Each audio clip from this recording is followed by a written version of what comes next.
सुप्रभात बच्चों। आनंद यादव द्वारा लिखित उनकी आत्मकथा जूझ का अंश आप पढ़ रहे हैं और पहले वीडियो में आपको यहाँ तक हमने पढ़ा दिया था। तो अब आते हैं पृष्ठ संख्या 23 पर। यहाँ से आज का आपका पाठ शुरू होता है। ठीक है, चलेंगे। माँ ने हाँ तो की, लेकिन अंदर से माँ के स्वर में उदासी थी। तो बच्चा जब आग्रह करता है, आनंद जब आग्रह करता अपनी माँ से, बार बार कहता है कि माँ मुझे पढ़ना है, और दादा तो बात सुनते ही नहीं हैं। तो माँ भी अपनी मजबूरी जाहिर करती है। माँ कहती है कि बेटे मैं क्या करूँ, मैं भी तेरी पढ़ाई के विषय में उनसे जब बात करती हूँ तो ऐसे गुर्राता है जैसे जंगली स्वर गुर्राता है। तो दोनों माँ बेटा परेशान हैं। तो बेटा अपनी माँ को सुझाव देता है कि माँ एक काम करते हैं, दत्ता जी राव जो हमारे गांव के प्रभावशाली आदमी हैं, जिनके यहाँ दादा काम भी करते थे और दादा जिनकी बात मानते भी हैं, उन दत्ता जी राव के यहाँ चलते हैं तो वो दादाजी को ठीक से समझा पाएंगे। तो माँ इससे इत्तेफाक रखती है, सहमत हो जाती है और कहती है ठीक है चलेंगे। माँ ने हाँ तो की, चलने की बात पर हाँ तो कही माँ ने, लेकिन अंदर से माँ के स्वर में उदासी थी, दुखी थी, मन दुखी था माँ का। उनको भी बड़ा कष्ट था कि उनका बच्चा पढ़ नहीं पा रहा है। मुझे भी मालूम था कि इतना करने पर भी कोई लाभ नहीं होगा। कौन जानता था? लेखक आनंद, जबकि उसका नाम उस समय आनंद था बचपन में। तो जानता था वो भी कि फ़ायदा तो कुछ नहीं है, दादा सुनेगा ही नहीं। लेकिन वह मेरा मन रखने के लिए जाने को तैयार हो गई। लेकिन माँ होती है, अपने बच्चे के दर्द को समझती है, इसलिए वो उनके साथ जाने को तैयार हो जाती है। इस बात को लेखक ने अपनी आत्मकथा में मेंशन किया है कि माँ जाने को तैयार थी। मेरी तड़पन वह समझती थी। माँ मुझे तड़पता हुआ जब देखती थी कि मैं पढ़ाई के लिए कितना तड़पता हूँ, तो वो उस तड़पन को महसूस करती थी। 7वीं तक पढ़ाने की उसके मन में तैयारी थी। माँ मुझे 7वीं कक्षा तक पढ़ाना चाहती थी, लेकिन दादा के आगे उसका बस नहीं चलता था, उसका कहना नहीं मानता था दादा, इसलिए माँ मजबूर। रात को मैं और माँ दत्ता जी राव देसाई के यहाँ गए। तो जैसा कि योजना बना ली थी तो पहुँच जाते हैं वहाँ। माँ ने दीवार के सहारे बैठकर दत्ता जी राव से सब कुछ कह दिया। दीवार के सारे कमर टिका के बैठ गई और सारी बातें दत्ता जी राव को बताई। देसाई सरकार या देसाई दत्ता जी राव, यहाँ पे एक ही आदमी के लिए सारे नाम प्रयोग हो रहे हैं। वे भी इस बात से सहमत हो गए। जब सारी बात दत्ता जी राव ने सुनी तो उन्होंने भी हाँ में सिर हिलाया। हाँ भाई, बात तो सही है, बच्चा तो पढ़ना चाहिए, बच्चे को क्यों खाम बच्चे की पढ़ाई रोकी जाए। माँ ने यह भी बताया कि दादा सारे दिन बाजार में रखमाबाई के पास गुजार देता है। अब माँ ने एक और खुलासा कर दिया। अब ये नहीं पता ये सच बात थी या झूठ थी, लेकिन माँ एक आरोप लगाती है बच्चे के पिता पर। बच्चे की माँ आरोप लगाती है और कहती है कि जो ये है इसका दादा वो चरित्रहीन भी है, और रखमाबाई नाम की कोई है बाजारू औरत, उसके पास जाता है और सारा दिन वो उसके पास रुका रहता है। तो एक पत्नी अपने पति के विषय में इस तरह की बात एक तीसरे आदमी को बता रही है। खेती के काम में हाथ नहीं लगाता, बताती है कि कुछ भी नहीं करता खेत में काम। माँ ने देसाई को यह विश्वास दिला दिया कि दादा को सारे गांव भर आज़ादी के साथ घूमने को मिलता रहे, इसलिए उसने मेरा पढ़ना बंद कर मुझे खेती में जोत दिया है।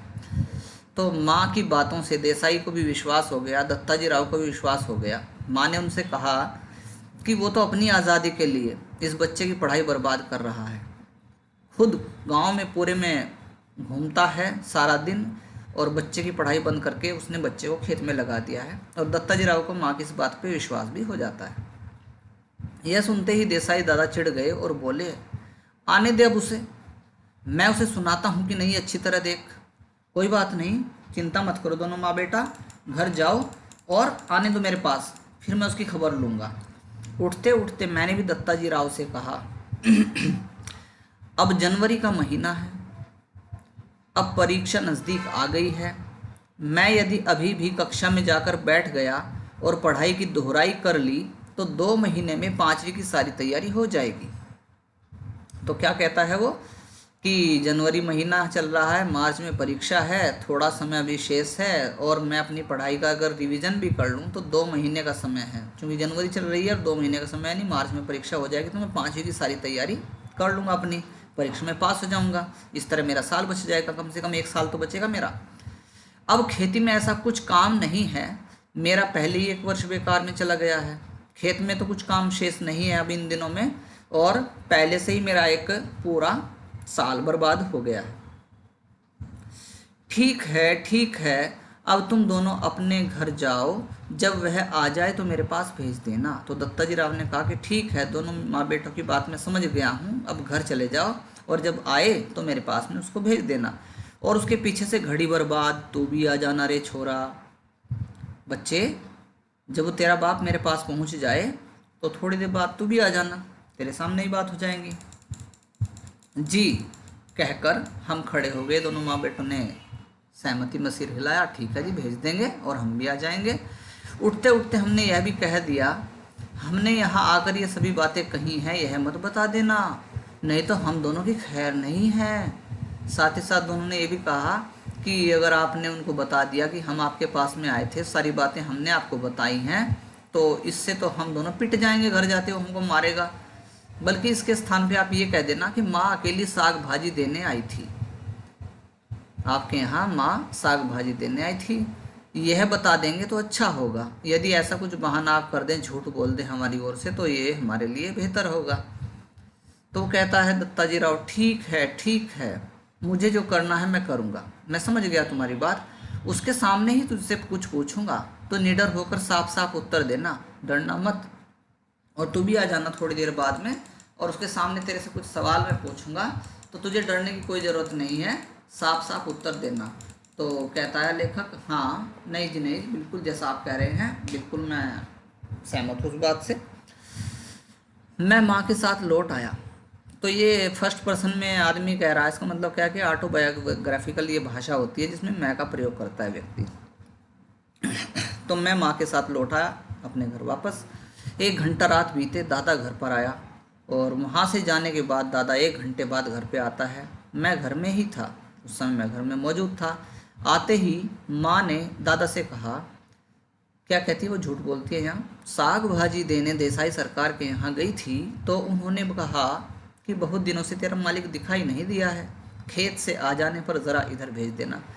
कि मैं देसाई सरकार के यहाँ साग भाजी देने के लिए गई थी और उन्होंने कहा है कि बहुत दिनों से तेरा मालिक मुझे दिखाई नहीं दिया है, खेत से आ जाने पर यहाँ भेज देना। तो ये मैसेज उनका मैंने आपको दे दिया, अब आपकी मर्जी। तो दादा ने अधीरता से पूछा, क्योंकि देसाई सरकार प्रभावशाली व्यक्ति भी हैं, उस गांव के बड़े इंसान हैं, बड़े इंसान का मतलब पैसे वाले आदमी हैं, उनके यहाँ उनके खेतों में ही कभी ये भी काम करता था दादा भी। तो दादा कहते हैं, क्या कुछ उन्होंने कुछ काम वाम के बारे में जिक्र किया, क्या कुछ काम देंगे क्या मुझे? तो वो कहती है उसकी पत्नी, मुझे तो कुछ बताया नहीं उन्होंने, मुझे क्या अब तक क्या काम, किस लिए बुलाया, बस मैं तो साग भाजी देने गई थी, उन्होंने कहा कि भेज देना तुझे। तो कहता है तो मैं हो आता हूँ, ठीक है मैं जा रहा हूँ, तब तक तू रोटियाँ सेक ले, गणपा आए तो उसे खेतों पर भेज देना पहले ही। ये मजदूर है उसका, या कोई मेहनत पे आता होगा, तो उसको कहता कि अगर वो आएगा तो उसको पहले ही खेत पर भेज देना, मैं बाद में चला जाऊँगा। दादा तुरंत उठ खड़ा हुआ। देसाई के बाड़े का बुलावा दादा के लिए सम्मान की बात थी। देसाई सरकार खुद उसको बुला रहे हैं अपने यहाँ, तो उसके लिए इससे बड़ी सम्मान की बात और क्या होगी। आधा घंटा बीतने पर माँ ने मुझसे कहा कि अब तू जा, कहना जिम ने बुलाया है। माँ अपने बच्चे से कहती है आनंदा से कि अब पीछे पीछे तुझे बुलाया था ना देसाई सरकार ने, जा तू चला जा, और बहाना ये कर देना कि माँ ने तुम्हें जिमने के लिए बुलाया, खाना खाने बुलाया है। अच्छा, बच्चे ने कहा ठीक है। मैं पहुंचा तो सरकार मेरी राह देख रहे थे। उस समय देसाई इंतजार कर रहे थे, क्यों आया रे छोरा, और कहने लगे कि क्यों आया तू, किस कारण से आया, बाप तेरा यहाँ बैठा है, तू क्यों आया। तो ये भी क्या था, देसाई सरकार की चाल थी, ये दिखाने के लिए कि हमें तो खुद पता नहीं कि क्यों आया तुम्हारा बेटा यहाँ। तो वो कहता है दादा को बुलाने आया हूँ, अभी खाना नहीं खाया इन्होंने। तो देसाई सरकार कहते हैं बैठ बैठ, थोड़ी देर बैठ, अभी तो आया है तेरा दादा मेरे पास। तो जी कहकर मैं बैठ गया। धीरे धीरे दत्ता जी राव पूछने लगे, कौन सी में पढ़ता है रे तू, कौन सी क्लास में पढ़ता है बेटे? तो मैंने कहा, जी मैं 5वीं में था, किंतु अब नहीं जाता हूँ, स्कूल नहीं जाता। तो उन्होंने कहा, क्यों रे, क्यों नहीं जाता स्कूल? तो दादा ने मना कर दिया, इसलिए नहीं जाता। दादा नहीं चाहते कि मैं स्कूल में जाऊँ, खेतों में पानी लगाने वाला कोई नहीं है, अगर मैं स्कूल चला गया तो खेत में पानी कौन चलाएगा? तो गुस्से में कहते हैं वो उनसे, क्यों रत्नाप्पा, ये ऐसी बात है क्या? तो वो कहता है, हाँ जी। तो फिर पूछते हैं रत्नाप्पा से, फिर तू क्या करता है? सरकार ने दादा से जिरह करना शुरू किया, बहस करनी शुरू कर दी। अच्छा, तू क्या करता है? तो सारा इतिहास बाहर निकल आया, सारी कहानी दादाजी ने अपने मुंह से ही बता दी। सारी कहानी सुनने के बाद सरकार ने, देसाई सरकार ने दादा पर खूब गुस्सा किया, नाराज हुए। उन्होंने दादा की खूब हजामत बनाई। हजामत बनाने का मतलब दाढ़ी नहीं बनाई, बल्कि खरी खोटी सुनाई। देसाई के माड़ा को छोड़ देने के बाद दादा का ध्यान किसी काम की तरफ नहीं रहा। जैसे ही देसाई के यहाँ काम छोड़ा था उसके दादा ने, तब से उसका किसी काम में भी ध्यान नहीं लगता था। मन लगाकर वह खेत में श्रम नहीं करता, फसल में लागत नहीं लगाता, लुगाई और बच्चों को काम में जोतकर किस तरह खुद गांव भर में खुले सांड की तरह घूमता है, और अब अपनी मस्ती के लिए किस तरह छोरा के जीवन की बलि चढ़ा रहा है, यह सब उन्होंने सुना है। तो देसाई सरकार ने खूब हजामत बनाई, खूब खरी खोटी सुनाई। अच्छा, तो तेरा मन तो काम में लगता नहीं होगा, फसल में तू लागत नहीं लगाता, सारा काम बच्चे से करवाता है, सारा काम अपनी लुगाई से करवाता है, और खुद पूरे गांव में खुले सांड की तरह सारा दिन घूमता है, हांडता है, और अपनी मस्ती के लिए, अपनी मस्ती में कोई कमी ना हो इसलिए छोरे के जीवन की बर्बादी कर रहा है, उसके जीवन को बलि पर चढ़ा रहा है। दादा ने सारी बातें कही। तो दादा के हर एक तर्क को दत्ताजी राव ने काट दिया। दादा भी अपनी तरफ से कुछ सफाई में कहता था, लेकिन दत्ताजी राव तुरंत उसको धमका देते थे। उन्होंने मुझसे कहा, दादा ने, सवेरे से तू पाठशाला जाता रहे, कल से स्कूल जाना शुरू कर, कुछ भी हो पूरी फीस भर दे उस मास्टर की, अपने स्कूल के मास्टर को पूरी फीस दे, और मन लगाकर पढ़ाई कर, और खूब अच्छे से पढ़ाई कर, किसी भी तरह साल नहीं मारा जाए, इस साल तेरा साल खराब नहीं होना चाहिए। यदि इसने तुझे पढ़ने नहीं भेजा तो सीधा चला आ इधर मेरे पास, सुबह शाम जो हो सके वह काम यहाँ पे करना मेरे यहाँ, और पाठशाला जाते रहना, मैं पढ़ाऊँगा तुझे। इसके पास ज़रा ज़्यादा बच्चे हो गए हैं, इसलिए तुम्हारे साथ कुत्तों की तरह बर्ताव करता है तुम्हारा बाप। कोई बात नहीं, तू मेरे पास आया कर, मैं पढ़ाऊँगा।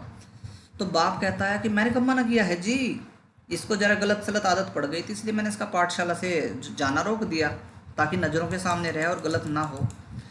तो पूछते हैं दत्ताजी राव, कैसी आदतें पड़ गई गलत सलत? तो वो कहता है बेचारा बहाना बना के, उसका बाप चाहे जैसी, यहाँ वहाँ कुछ भी करता है, कभी कंडे बेचता है, कंडे मतलब गोसे उपले, कभी चारा बेचता है चोरी से, कभी सिनेमा देखता है, कभी खेलने चला जाता है, खेती और घर के काम में इसका बिल्कुल ध्यान नहीं लड़के का।